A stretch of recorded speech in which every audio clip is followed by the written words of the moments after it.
안녕하세요. 네, 데이기입니다. 제 이번 컨텐츠는 제가 유튜브를 시작하고 나서 꼭 바라던 목표가 있었는데 드디어 경제 이슈에 대해서 제가 한번 영상을 만들어보는 시간을 가지려고 하는데요. 이게 제가 과거부터 예전부터 되게 한번 해보고 싶었던 작업이었어요. 그래가지고 계속 좀 많이 망설이고 이게 많이 좀 어렵거든요. 많이 망설이고 그래가지고 어떻게 영상을 만들어야 되는지에 대해서 계속 늘 고민을 하다가 드디어 시도를 하게 되었습니다. 그리고 앞으로도 계속 좀 공부해가지고 조금씩 이렇게 경제 이슈에 대해서 또는 기업 이슈에 대해서 이렇게 설명해주면서 제 생각도 말해보는 시간을 가지려고 하는데 자료가 많이 부족할 수도 있고 그리고 내용이 좀 틀릴 수도 있어요. 그리고 저도 약간 슈카와 월드니처럼 좀 재밌고 좀 이렇게 적당히 개그를 쳐가면서 경제방송이 아닌 시사 개그로 봤으면 그렇게 좀 봐주시면 고맙겠고요.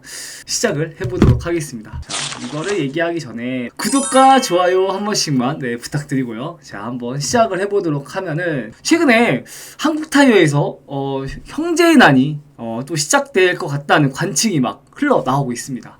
형제의 난 2차, 1차도 아니고 2차인데요.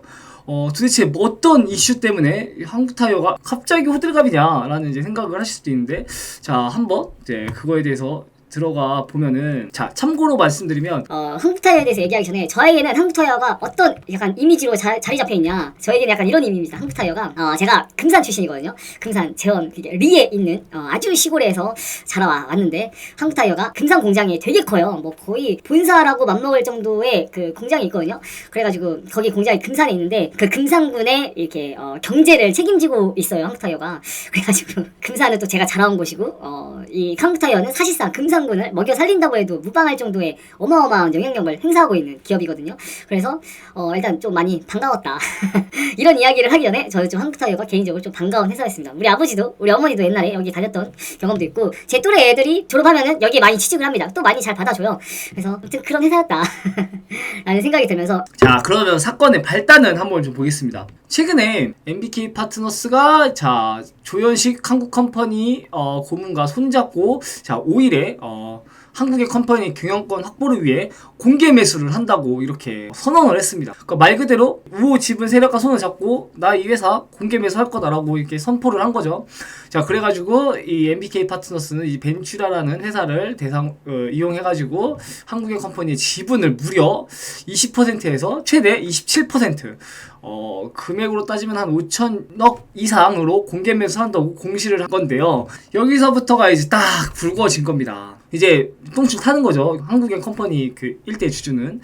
그래가지고 MBK 파트너스가 이 벤츄라라는 회사를 통해서 이게 공개 매수한다고 했는데, 자, 그러면 우리가 벤츄라라는 회사를 좀 잘 눈여겨봐야겠죠. 자, 이 회사는 뭐하는 회사냐, 뭐 퍼나마나 페이퍼 컴퍼니겠죠. 이 벤츄라가 중요한 게 아니라 이 벤츄라가 어떤 식으로 구성되어 있냐가 중요한 겁니다. 자, 보면은 벤츄라라는 회사가 있죠. 이 벤츄라의 지배주주가 있겠죠. 이 벤츄라의 지배주주가 자, 바로 아까 공개 매수 선언했던 MBK 파트너스입니다. 얘가 이제 이렇게 시권을 가지고 있어요. 자, 그런데 이게 중요한 게 아니라 MBK 파트너스 위에는 누가 있냐가 중요한 거예요. 누가 있냐? 조현식, 아까 그 한국의 컴퍼니 그 고문 그분이 있고, 자, 조이원 이런 사람이 있는 거예요. 그러니까 쉽게 말해서 한국의 컴퍼니의 경영권 다툼이 될 만한 이렇게 그 사람들의 형제죠. 형제가 이렇게 딱 포함돼가지고 이제 MBK와 손을 잡고 딱 선전포고를 한 거다, 이렇게 보시면 되겠습니다. 공개 매수의 목적을 한번 보겠습니다. 공개 매수, 왜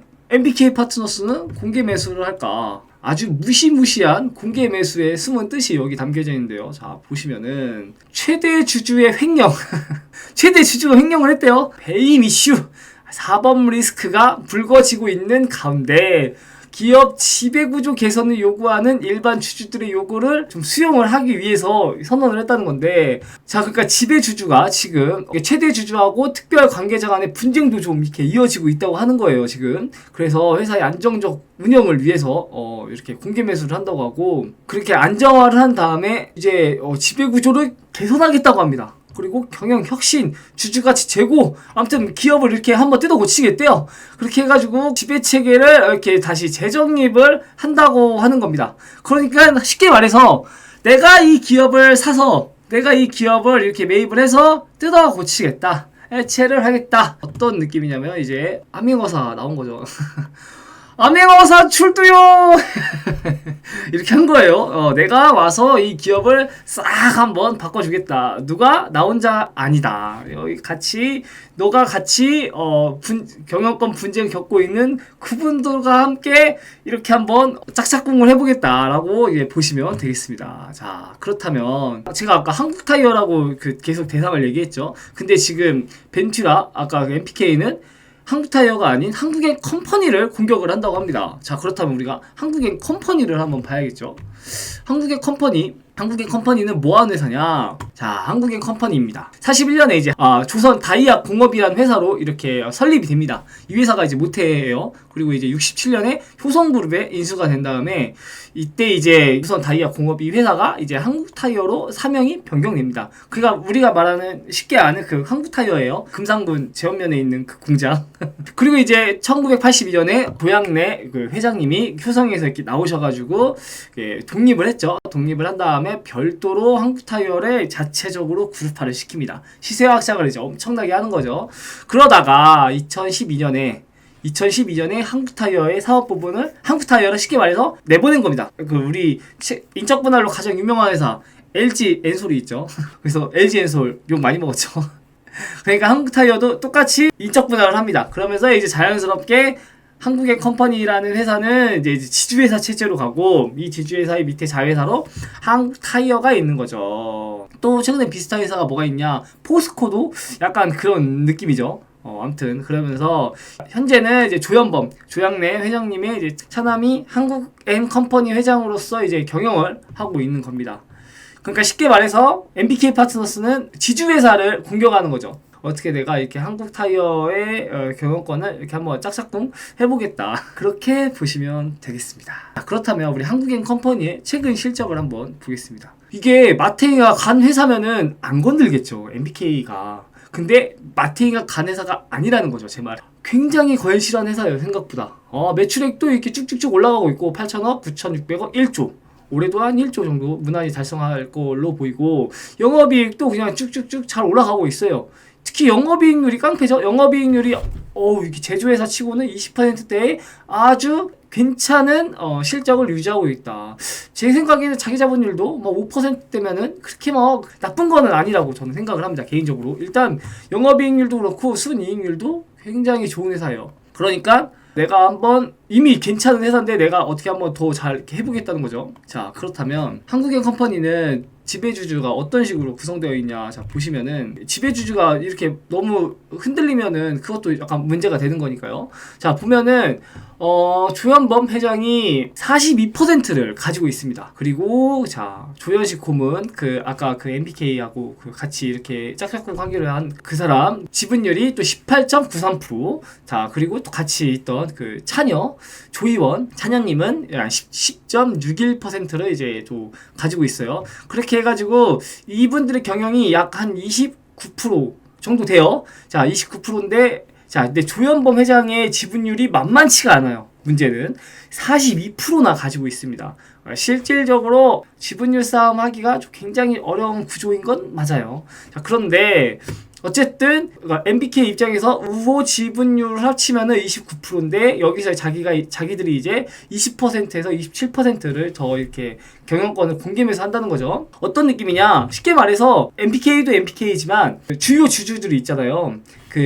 조현식, 조이원 이분들이 이제 어떻게 보면은 조현범 회장한테 한번 들이받은 거죠. 이건 들이받은 거라고 보면 되겠습니다. 그러니까 MBK가 단순히 공개 매수해가지고 지분율 끌어올려라는 목적보다는 약간의 그 2인자들의 경영권 다툼이 조금 더 중요한 이슈로 불거지지 않나라는 생각이 드는 거죠. 그러니까 MBK가 제 생각에는 MBK가 처음부터 먹잇감으로 노려서 한 회사라기보다는 조현식, 조이원 이분들이 이렇게 MBK한테 손을 좀 이렇게 벌려가지고 같이 어떻게 우리가 좀 이렇게 한국앤컴퍼니를 어떻게 같이 좀 짝짝꿍 해보지 않을래? 라는 그런 마인드로 비춰진다는 겁니다. 근데 솔직히 다 가설이에요. 전 잘 모르겠어요. 모르는데 그냥 제 판단에 그렇다는 거지. 이거는 틀릴 수도 있는 겁니다. 자, 어쨌든 MBK 파트너스가 조현식, 조이원의 우군으로 참전을 했다고 보면 됩니다. 엄청나게 뭐 경영권을 뭐 이렇게 막 끌어올리고 막 이게 주주의 지배가치 개선 뭐 이렇다기보다는 내가 봤을 때 이게 방구석 캐셔 입장에서 봤을 때는 SOS를 친 거다라고 보면은 될 것 같아요.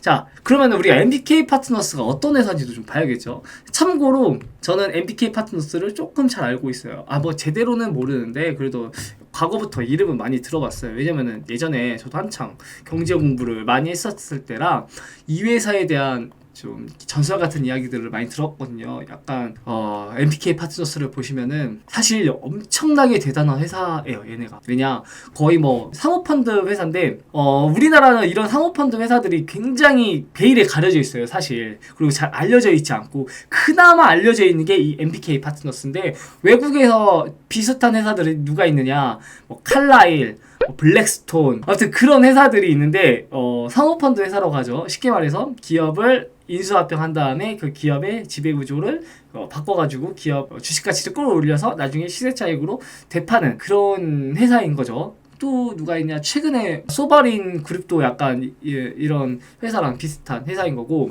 자, 근데 이 MBK 파트너스가 조만한 회사가 아니에요. 자, 설립자부터 얘기하면은 김병주 회장이 2005년에 설립한 아시아 최대 사모펀드 회사인데, 이 김병주 회장님은 칼라일 그룹 출신이에요. 현재 칼라일은 루벤스타인이라는 이렇게 뭐 할아버지가 경영자로 있나 대표이사로는 아무튼 그러는데, 저는 그분이 하는 이 경제 쇼 같은 게 있어요. 가끔씩 좀 즐겨 봅니다. 재밌어요.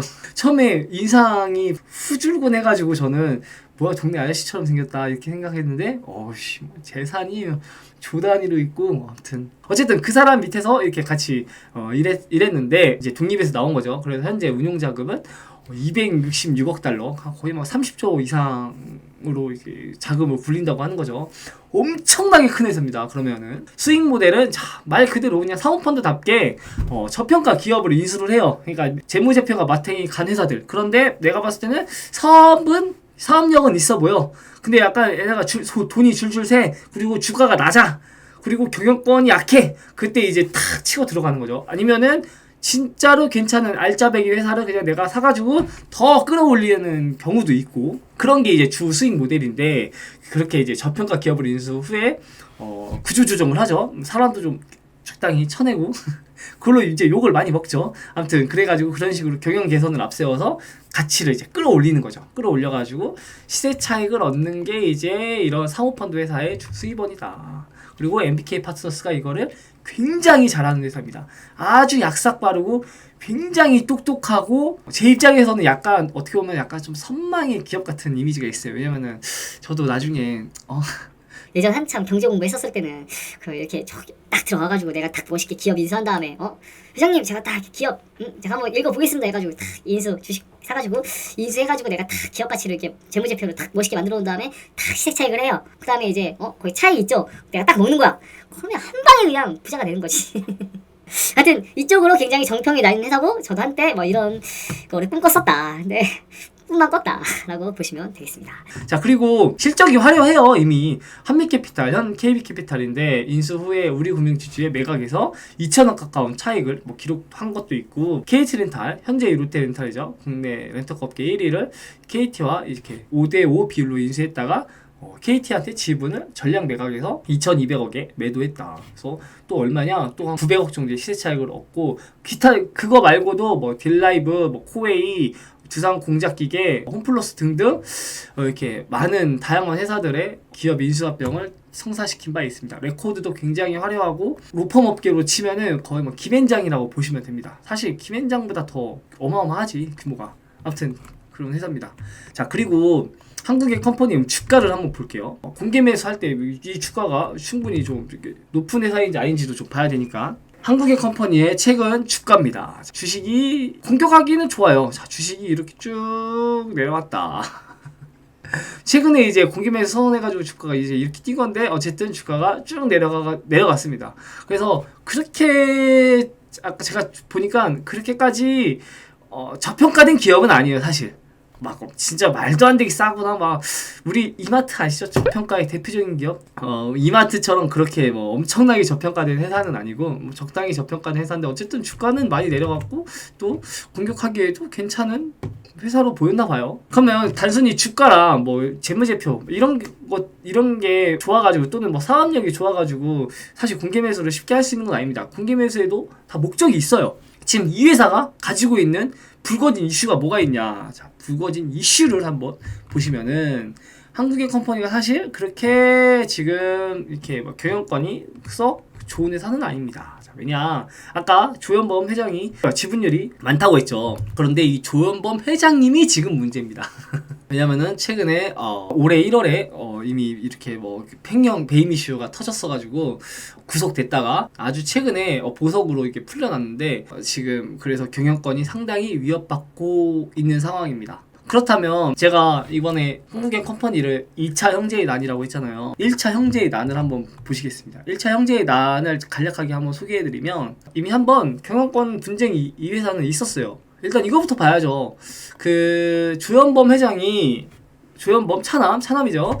어떻게 지분율을 42%나 끌어올렸을까를 보면은 원래는 이제 강남이 조현식 당시 현 부회장하고 그때 당시 사장 지분율이 비슷했어요. 19%.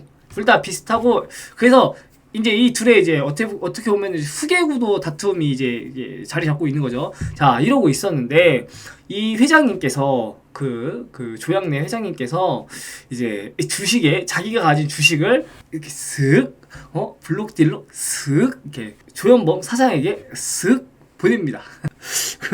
보내가지고 이제 여기 이제 부회장님이 빡치죠. 그러면은 뭐야 하면서 갑자기 최대 주주가 되니까 이렇게 그래가지고 이제 이 조의원 차녀 자기네들 이제 식구들끼리 형제들끼리 이제 모여가지고 이제 법원에다가 이제 신청을 하는 거죠. 한정후견 개시 심판이라는 걸 청구를 하는 거죠. 무슨 말이냐면은 우리 아버지가 우리 회장님께서 우리 아버지가 지금 나이를 조금 많이 잡수셔서 경영권이 아니면 이게 좀 생각이 약간 조금 온전치 못하신 것 같습니다. 그러니까 우리가 이게 조금 그래가지고 나오는 결정들이 약간 지금 조금 애매모호한 것 같은데 이거를 조금 한번 재고할 필요가 있습니다. 뭐 이런 식으로 이제 이렇게 어필을 하는 거죠. 이거랑 똑같은 게 예전에 롯데에도 똑같이 그런 일이 있었어요.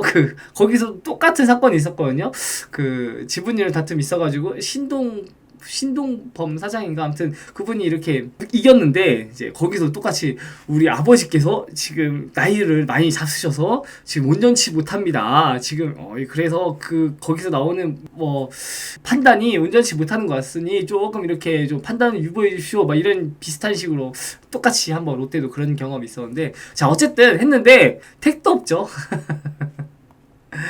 기각 바로 그냥 깔끔하게 기각 당하면서 이제 형제들은 왜냐면은 야 뭐야 이 새끼들은 하면은 끝나는 거예요. 그냥 아빠가 전면에 나와가지고 뭐야 하면은 상황은 다 정리가 된다. 그러니까 이제 그 이후로 기업은 이제 조현범 사장 체제로 전환되면서 현재 한국엔 컴퍼니로 이제 된 거죠. 그런데 아까 말했다시피 조현범 회장님이 최근에 횡령 이슈로 이렇게 아까 지금 꼴딱꼴딱 하고 있는 상황인 거죠. 경영권 다툼인데 사실 쉽지는 않아요. 아까 얘기했다시피 공개 매수 아까 MBK가 뭐 공개 매수하고 여기서도 같이 우호지분 세력을 얻는다고 하는데 사실은 쉽지 않은 싸움입니다. 왜냐면은 아까 보셨다시피 특별 관계자 아까 그 조현식 그 조희원 그 형제들의 지분율이 29% 적지는 않아요. 많아요.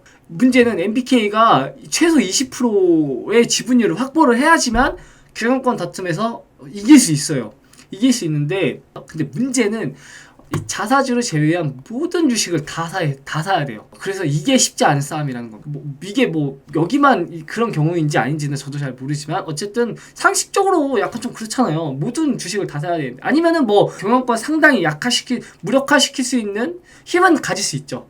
가질 수 있는데 어쨌거나 그 조현범 회장의 주식 가지고 있는 주식 자체가 워낙 만만치 않기 때문에 표대결하기가 이미 이렇게 이 자체가 이미 크게 상식적이지도 않을 뿐더러, 왜냐면 조금만 내가 움직이면은 주식을 공개 매수하기가 쉽지는 않거든요.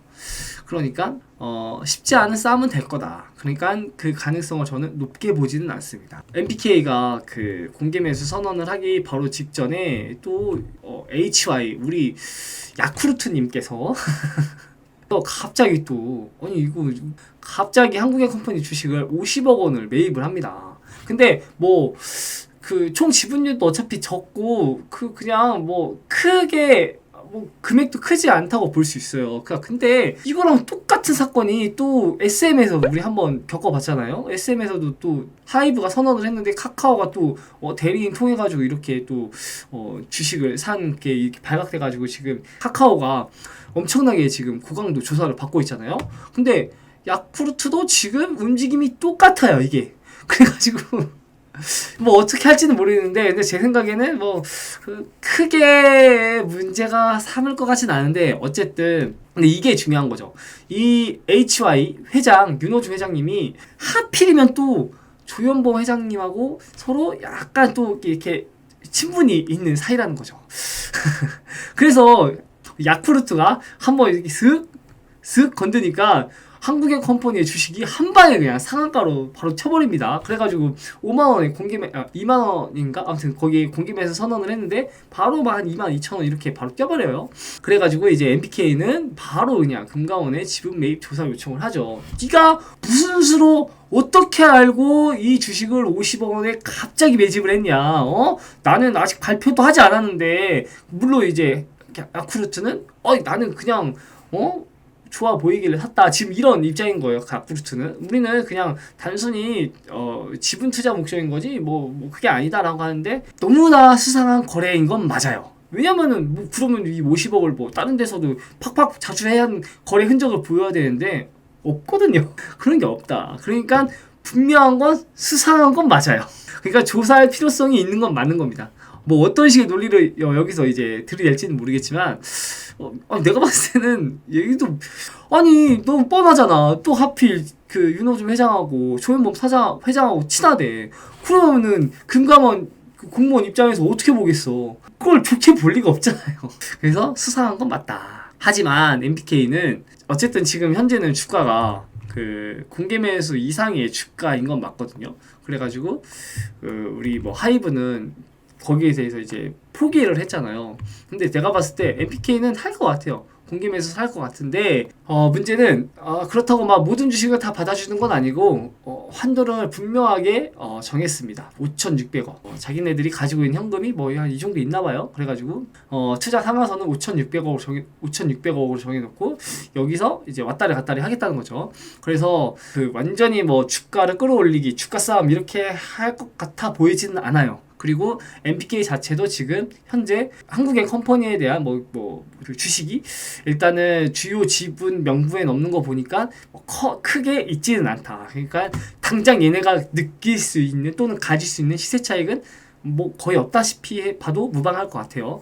그러니까 진짜로 MBK가 공개 매수 해가지고 이렇게 막 경영을 한 방에 해보겠다라는 거는 저는 조금 명분이 약하다는 생각이 듭니다. 그러니까 제 생각에는 이제 각각의 입장은 약간 이렇게 보여져요. 경영권 다툼인 거냐, 아니면은 경영권을 흔드는 거냐, 약간 이 문제 정도로 비춰질 수 있을 것 같은데, 자, 왜냐면은 지금 MBK 파트너스 입장에서는 무리한 시도를 하려고 하진 않을 것 같아요. 그러니까 막 주가 싸움 어떻게 일어나고 했을 때 이 판을 더 크게 키울 생각은 없어 보여요, MBK는. 그리고 조현범 회장도 이 판에 무리하게 뛰어들 생각이 없어 보입니다. 지금 같이 이렇게 경영권 위협받는다고 나도 그러면 어떻게 지분을 더 사봐? 이런 식의 무리한 입장은 안 가지려고 하는 걸로 보여요. 자, 그리고 2인자들은 지금 어떤 느낌이냐? 솔직히 아까 그 조현식 고문님 그리고 그 형제들, 그분들도 봤을 때는 그렇다고 막 이렇게 막 경영권까지 해가지고 뭐 진짜 막 이게 끌어내리고 표대결 하려고 보이지 않습니다. 왜냐면은 가능성이 희박해요. 제가 봤을 때는 그럽니다. 다 소설이에요. 다 소설인데 그냥 제가 소설을 한번 써보자면은 그러기에는 너무 약하다. 그러니까 제가 봤을 때는 요 요 사건을 통해서 전초전 정도 그 경영권을 한번 이렇게 흔들 수 있는 전초전만 마련해도 왠지 2인자들한테는 의미가 있는 활동이 아니겠느냐라는 생각이 비춰지고, 그리고 이제 1인자 우리 조현범 회장님께서는 일단은 그 공격이 들어와가지고 이거에 대해서 막 온갖 집중을 하기보다는 일단 보석으로 풀려났으니까 당장 이 사법 리스크부터 빨리 좀 마무리하고 싶어 할 것 같아요. 그러니까 당장 공격이 치고 들어왔으니까 내가 지금 온갖 능력 그 집중을 여기에 이 경영권 방어에 쏟기보다는 내가 봤을 때 니네는 안 돼 보여. 그러니까 나는 거기는 그냥 살짝 이렇게 하고 나는 이제 빨리, 근데 어쨌든 나도 공격을 받으니까 내가 지금 자존심 상하네. 내가 그럼 일단 빨리 경영권부터 진짜 안정을 좀 이끌어내야겠다. 약간 그런 생각을 가질 것 같다라는 생각이 듭니다. 여기서 교훈이 있습니다. 교훈이 뭐냐? 이게 이제 제가 해보고 싶은 말인데, 우리는 사실 한국엔 컴퍼니가 경영권 다툼을 하든 왕자의 난을 하든 형제의 난을 하든 누가 지분을 갖든 관심 없어요. 우리는 그 타이밍 때 그 주식을 우리의 관심은 뭐다? 우리의 관심은 이거다. 여기에 들어가 있을 때 우리는 요렇게 가는 거죠. 우리는 요걸 원하지. 우리는 너네들 싸움하는 거 관심 없어. 우리는 그런데 이제 그거죠. 내 주식이 저기에 있었더라면, 내 주식이 여기에 있었더라면, 나는 쭉쭉쭉쭉 한 방에 100%를 먹는 건데 못 먹는 게 아쉬운 거죠. 자, 그래가지고 예측은 어렵다. 저는 이거 있었어요. 그 경영권 다툼 공김에 선언한다는 기사를 이제 새벽에 보고 나서 한국경영컴퍼니 주가 한 방에도 상한가 가겠구만 라는 이제 생각을 했는데, 이거를 이제 기사 보고 나서 저는 알았지만 우리의 입장은, 투자자들의 생각은 그런 기사를 나기 전에 경영권 다툼이 있을 만한 주식을 사서 또 미리 이렇게 이렇게 안방을 지켜야죠. 무퉁이를 또 지켜서 그런 투자를 해야 돼. 모퉁이를 지키는 그런 투자를 해야 되는데, 어떤 회사가 또 이렇게 또 경영권 분쟁이 휘말리고 있을지 그런 거를 잘 찾아내면은 한 방에 그냥 우리도 이렇게 갈 수가 있다는 겁니다.